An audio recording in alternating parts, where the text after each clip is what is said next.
BX1 +. Toujours plus d'actu. Voilà, est-ce que ça plane pour Emmanuel Philippe? C'est la question que je vais lui poser. Bonjour Emmanuel Philippe, ça plane pour vous? Bonjour, bonjour. Ça plane, on peut le dire, oui, d'une certaine façon. Oui. Alors, même si vous avez un masque, les plus fidèles de nos téléspectateurs vous auront peut-être reconnu Emmanuel Philippe. Vous êtes une des habituées du micro ouvert. C'est une des rubriques qu'on a dû suspendre en raison du confinement. Il n'est évidemment pas question que beaucoup de personnes pénètrent à l'intérieur de nos studios en ce moment. Mais on va quand même essayer de relancer, pas tous les jours, mais 2-3 fois par semaine, ce principe du micro ouvert avec les slameurs, les chanteurs, les poètes, les conteurs qui nous font confiance et qui sont les habitués de cette rubrique. C'est votre tour donc aujourd'hui, Emmanuel Philippe, et vous avez préparé un texte pour nous qui s'appelle Radio Confinement. On vous écoute. Alors, si j'ai mis un masque, c'est pour vous faire une surprise. C'est parce que j'ai choisi de faire mon texte avec le sourire du Joker. Oui, parce que tout de même, il me semble qu'il faut être un peu fou pour rire en des circonstances comme celle-ci. Et en même temps, si on ne riait pas, ce serait vraiment mortel. Je me permets donc de ressentir une forme de joie en constatant qu'en cette période, le surréalisme belge n'a pas pris une ride. Et oui, le JT du soir débute avec les vieux qui crèvent du corona et se termine avec les moins vieux qui profitent de ces temps de ralentissement pour retrouver gaiement leur enfant intérieur. Ah, c'est le moment, c'est le printemps. Et oui, la sève monte et la courbe de propagation du virus descend grâce au confinement. Et le confinement, tiens, parlons-en. Pour ma part, je vous rassure, je le vis bien. Oui, c'est un peu comme si je m'étais préparée toute ma vie. Je me demande d'ailleurs contre quoi je confinais. Peut-être pour me protéger du pire des virus, l'autre, être humain. Mais non, je plaisante, bien sûr, non. Si je confine depuis tout ce temps, c'est en fait par pure empathie pour protéger autrui du micro-organisme épidémique que je constitue.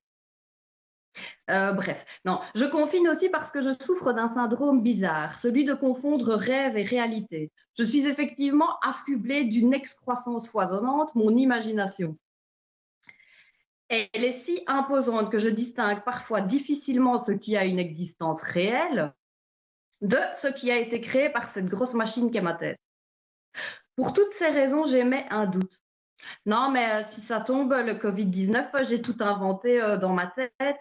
Non, mais parce que si c'était vrai, on nous dirait pas dans le même JT que 40% des personnes décédées sont les vieux des maisons de repos, que les maisons de repos en France, on appelle ça des épaves, que du coup, il faut trouver des tests en urgence pour dépister le personnel des maisons de repos, et qu'en même temps, si ce personnel est testé positif au coronavirus, eh ben, il peut continuer à travailler dans les maisons de repos.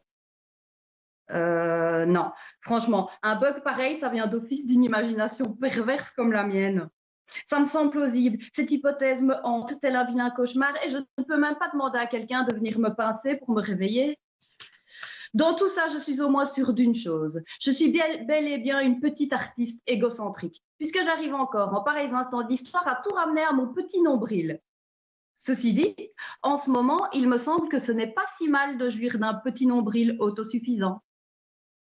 Bla bla bla bla bla bla bla, oui, vous avez raison, revenons-en à nos moutons virulents. Où en étions-nous d'ailleurs? Ah oui, la coronactualité. L'heure est grave. Patrick Bruel a été contaminé. Patrick! Plus personne n'est à l'abri, même le prince Charles a été infecté, sauf que pour lui, il s'agirait plutôt du coronavirus. Oui, on comprend qu'à son âge, il n'en puisse plus que ce soit toujours sa mère qui arbore les bijoux de famille.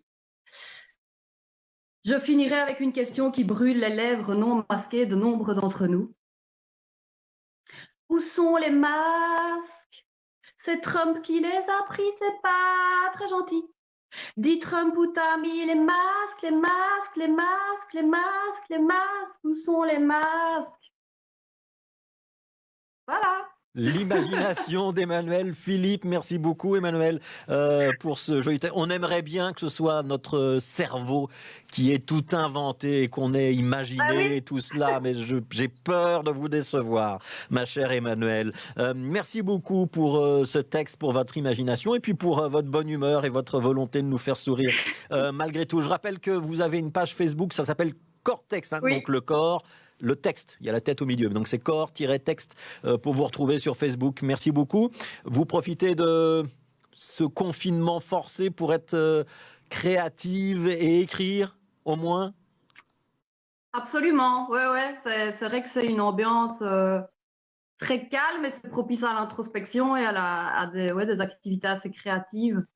Oui, tout en étant quand même appesanti effectivement par l'atmosphère ambiante et par l'incertitude surtout. On ne Ouais. sait pas de quoi est fait demain, quoi. Pour le moment, Ouais.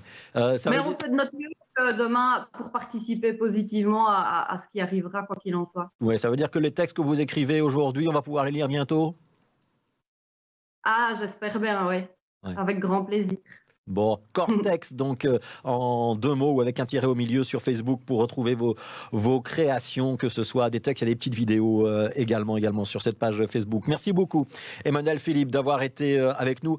On espère que la prochaine fois qu'on vous entendra, ce sera peut-être dans un mois, ce sera peut-être dans ce studio. C'est en tout cas le vœu qu'on a envie de former avec le sourire du Joker aujourd'hui. Merci beaucoup, Emmanuel.